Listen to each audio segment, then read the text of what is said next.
Welcome back, St. Lucia. St. Lucia is known for a number of things: our pitons, our Nobel laureates, our beaches, our people, our culture.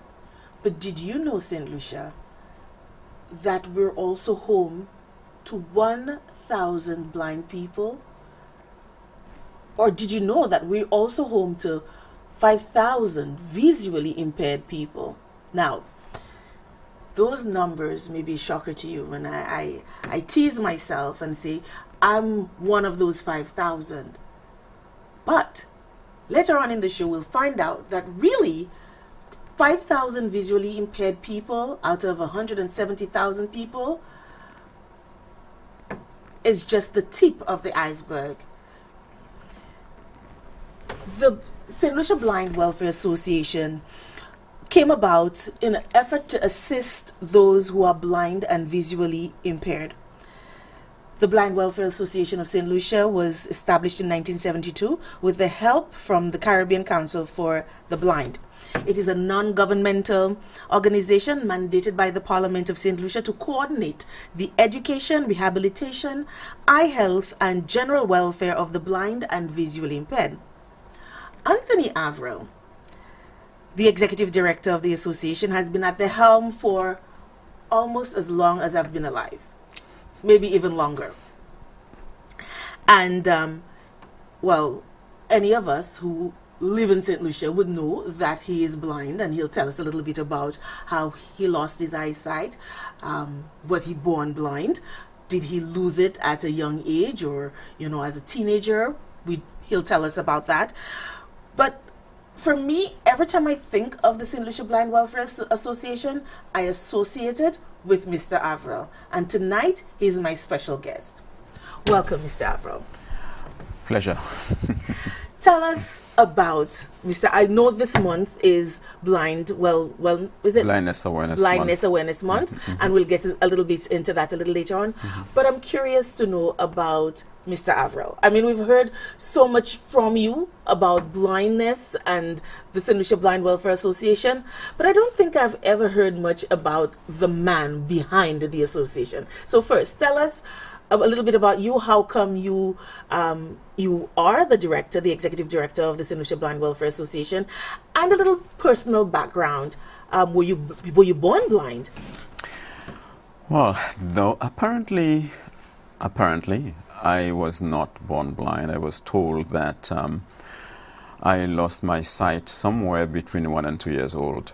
However, when you lose it that early, you fall in the same category as the congenitally blind. It's as if you were born blind. So you have no memory of being sighted? Not any memory that I can actually put my finger on. Now, there are all kinds of memories in my head, but then to say that I can pin it down that to going back to being a 1 year old or something like that, no. My memory goes right back up to 3 and even maybe to 2, but for some reason it does not go back to the point when I was sighted. So let's say, for simple purposes, you were born blind. Your whole life pretty much you've been blind. Physically, because we had a little experience earlier where you told me the time, and I was just shocked. And I had to look at the clock. But and I'm sure you get a lot of that when you come into contact with people. Your senses, I guess, sharper. I wouldn't know. Are they really? No. You see, we're given many gifts by the Creator. And the senses respond to the extent to which that they are used. Obviously, if you do not have sight, you have no choice but to rely on some of the other senses that you have. So then they are going to give you greater results because you are using them more. It's like you're playing cricket. If you're not practicing, then you're not going to be able to play that well. But to keep in shape, you have to be practicing, you know. So that's how it is. It's not, there's nothing magic about the other senses. They, you place greater demand on those senses because you have lost the sense of sight, and you get results. Now, I'm certainly sure a lot of our viewers didn't know that, because I've romanticized, for want of a better word, persons who are blind. And I guess it's a lot has to do with Hollywood. We watch a lot of movies, we watch a lot of TV, and we're inundated with, this person can't see, but the sense of hearing is so keen, and so we have those little myths. And so it's a good thing that you're talking about that and letting us know it's more just common sense and commonplace than anything else. There's no magic about it. But tell us about, you lost your sight between the ages of 1 and 2, and so you grew up not having sight. But I'm certainly sure that when you were growing up, there was no St. Lucia Blind Welfare Association to help with educating and to help with students. How did you, as a student, growing up, how were you able to cope with being blind? And then tell us how you came to be the executive director of the St. Lucia Blind Welfare Association. It's a long story. St. Lucia was not the St. Lucia that you now know. Of course, I have seen some decades, So imagine a blind child, about 60 plus years ago, approaching the other side of the end of my I am in the end of my 60s, so I'm going into the 70s in a couple of years' time. And you don't look it. And also born and raised in the countryside of St. Lucia, in Dennery, the Mabrea Valley. So what would you do with a blind child in those days in the schools? I am my mom's first, and so going to school, we had to negotiate the 1 or 2 miles of tracks and what have you. So schooling was out of the question. I had to wait until I was about 18 years old. Oh wow! So you didn't have formal education until 18? Until 18. Oh wow! Yeah, there was this school for blind children in Trinidad, but my people thought that they were just a little bit too far away, that they wouldn't be able to ensure that I was raised properly. And my mom in particular always says, look, she wants to ensure that they impart skills that will serve me for life while I was not able to go to school. Because, if you know old St. Lucians, they will tell you, well, you cannot raise children just for yourself. You have to raise children for themselves, for their own survival. Were you an only child? No, I am the first of several. Okay, so you were kind of a special child because you're the first, and you had this challenge. Yeah. Yes. And so I can imagine your mom must have been very overprotective. Well, she was young, of course, and yeah, she was overprotective to a certain extent, but she was a model mom, to be honest. There were certain restrictions, and as I grew older, I understand those.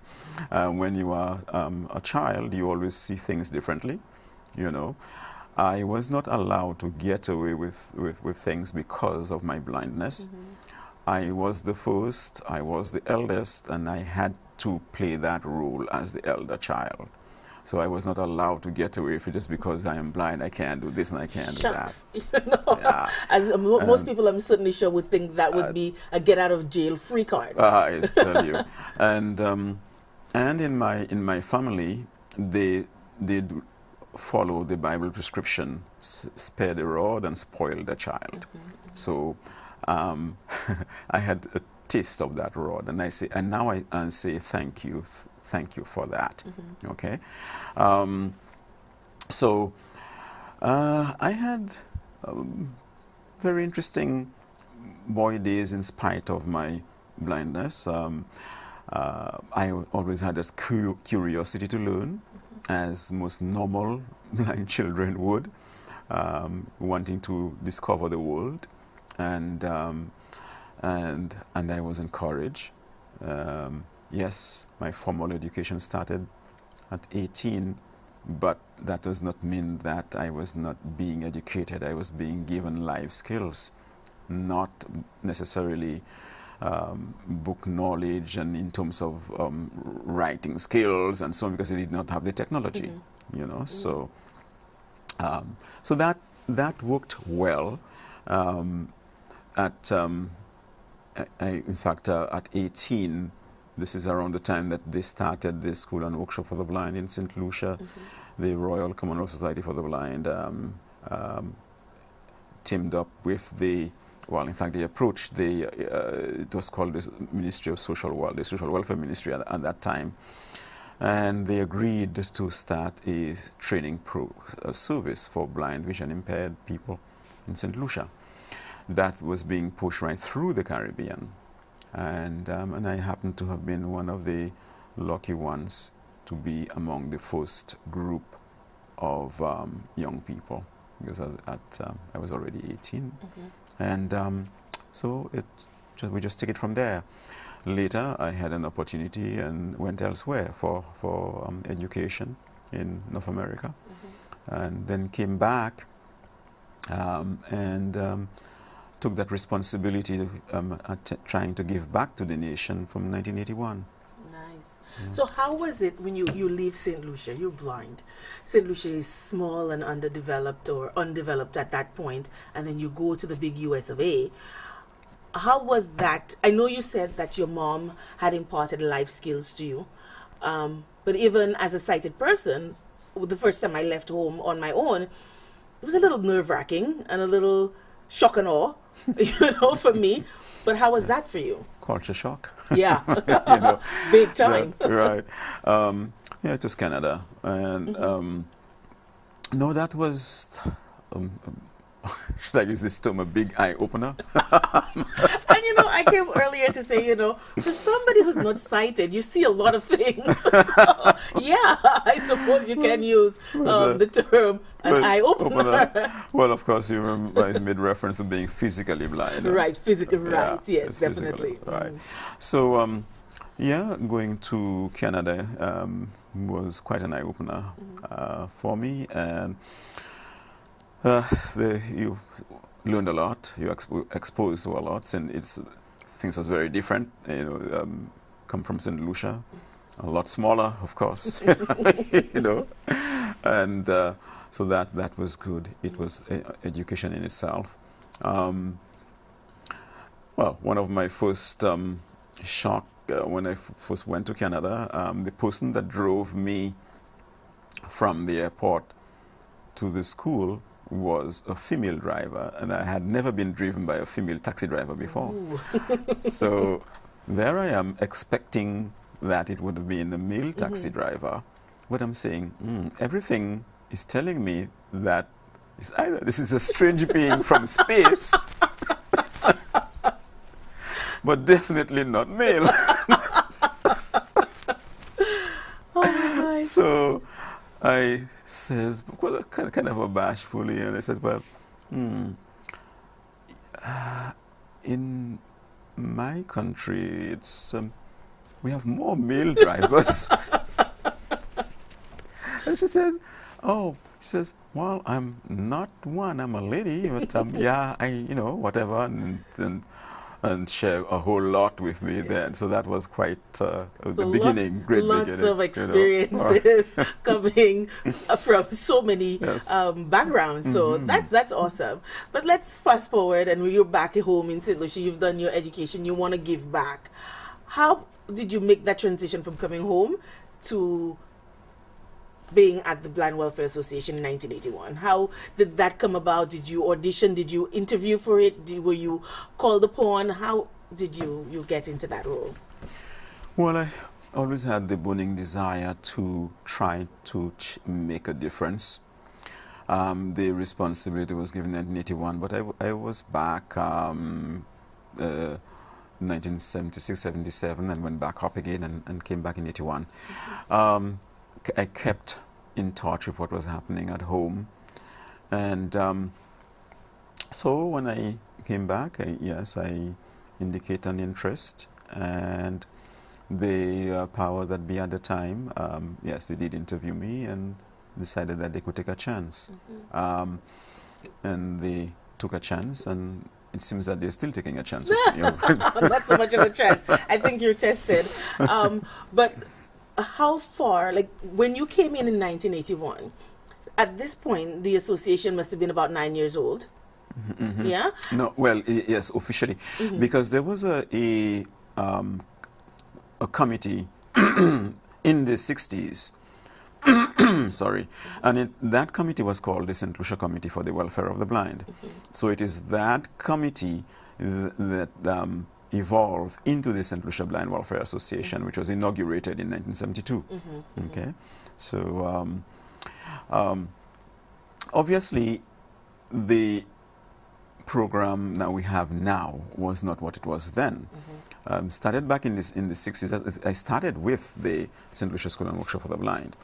And yes, we did some academics, but there was a lot of heavy emphasis on craft. So we did lots of lovely baskets and all kinds of craft stuff. And we in 1979, you know, there was the International Year of the Child, and the St. Lucia Blind Welfare Association was also involved with that. The Caribbean Council for the Blind itself was established in 1967, you know, and from that point on, we started looking it's almost like you re-engineering societal psyche in the Caribbean and in St. Lucia. So we've come a long way. The first seed was sown, just by a bit of history, in the Caribbean about 101 years ago, when a man from Guyana called James Alves, he had a crusade where he went right through the Caribbean, trying to impress upon the minds of the governments of the day of the need to have training programs for blind people. And the only island that actually listened at the time was Trinidad and Tobago. And this is where the first service was started in about 101 years ago, in around 1914. Okay? So, but for us in St. Lucia, we had to wait until the 50s, sorry, when two young blind boys were sent to Trinidad. And one of them came back to St. Lucia in 1964, Stephen Edmonds, and he was the person that started the academic side of the program. And a woman from the UK, Elsie Pointer, was the one they sent down to help start the school and workshop here, and she was the one that taught the various crafts and so on. And then they brought in a local who is deceased now, Ms. Eldra Lansico, and so she was the first supervisor of the St. Lucia School and Workshop for the Blind. So a bit of a history lesson for you there. Yes, definitely. Very interesting. Very, very interesting. So come 1981, you've come in, and you mentioned earlier that your emphasis was on more craft, or the emphasis of the association was on arts and craft. So I assume that when you came in 1981, that's what you guys did. When did the focus change? Well, when we came in 1981, at that time, it was an opportune time because that was the International Year of the Disabled. Oh. And so we felt that we wanted to take full advantage of that year. We had been doing stuff with the ILO and a number of international agencies. The Caribbean Council for the Blind was very much alive at that point. It had produced what was called the Little Red Book, and it was called sight preservation. That was the first attempt to really do something with regard to eye health. At that point, they had started what was called an itinerant eye health service, which was coming out of Barbados, and they would be sending doctors periodically to do eye checks on people. And then later in the 80s, the Caribbean Council for the Blind, well, in the early 80s, started training ophthalmologists and so on. But for the other line of programs like the education and the rehabilitation and so on, this is where I started, of course, working with other people, started trying to make a difference. We started entertaining the idea of integrated education and community-based rehabilitation. Now, in the late 70s to early 80s, the WHO had field tested a document called Training the Disabled in the Community. And this is when the concept of community health aides came in. In St. Lucia, we call them community health aides. In other islands, they call them something else. But that they started putting these people in community in an attempt to reach out to community and beginning to see how we can do some training activities for persons with disabilities. So with the St. Lucia Blind Welfare Association, we started real programming, not just the craft and so on, getting into more into education, into rehabilitation, and into prevention of blindness. Those were the three program streams started around the time when I was given the responsibility. You know? And so I can give you a little bit of a sketch of each of these and how we sort of evolve it, moving from stage to stage, because one of the biggest lessons that we learn is that you have to crawl before you can run. Yes, but before you go into that, we're due for a break. When we come back, we'll hear a little bit more about the mandate of the St. Lucia Blind Welfare Association and what they have been up to this month as they celebrate Blindness Awareness Month. See you on the other side of the break.